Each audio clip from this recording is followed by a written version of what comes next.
എത്ര ശ്രമിച്ചാലും ഭാഗ്യമുണ്ടെങ്കിലേ ഇവ ലഭിക്കൂ. ചാണക്യൻ പറയുന്നത് കേൾക്കൂ.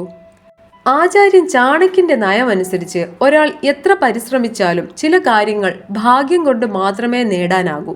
ഒരു കുട്ടി അമ്മയുടെ ഗർഭപാത്രത്തിൽ വളരുമ്പോൾ അവന്റെ വിധിയിൽ 5 കാര്യങ്ങൾ എഴുതിയിരിക്കും.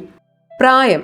ആചാര്യൻ ചാണക്യന്റെ അഭിപ്രായത്തിൽ ഏതൊരു വ്യക്തിയുടെയും പ്രായം എഴുതപ്പെടുന്നത് അയാൾ അമ്മയുടെ ഗർഭപാത്രത്തിൽ ആയിരിക്കുമ്പോഴാണ്.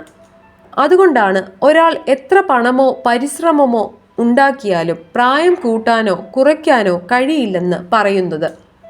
വിധി. ഒരു വ്യക്തി തൻ്റെ ജീവിതത്തിൽ എന്ത് ചെയ്താലും അത് അവൻ്റെ വിധിയിൽ തന്നെ തീരുമാനിക്കപ്പെട്ടിട്ടുണ്ടെന്ന് ആചാര്യൻ ചാണക്യൻ പറയുന്നു. സമ്പത്ത്. ഒരു വ്യക്തിയുടെ സമ്പത്തും സ്വത്തും പോലും അയാളുടെ വിധിയിൽ നേരത്തെ തന്നെ എഴുതിയിട്ടുണ്ട്. വിദ്യാഭ്യാസം. ആചാര്യൻ ചാണക്യന്റെ അഭിപ്രായത്തിൽ ഒരാൾക്ക് ലഭിക്കുന്ന വിദ്യാഭ്യാസമെല്ലാം അയാളുടെ ഭാഗ്യത്തിന്റെ ഫലമാണ്. മരണം. ആചാര്യൻ ചാണക്യന്റെ അഭിപ്രായത്തിൽ മരണം പോലും ഒരാളുടെ വിധിയിൽ എഴുതിയിട്ടുണ്ട്. അതുകൊണ്ടാണ് മരണത്തെ തടയുക അസാധ്യമായത്.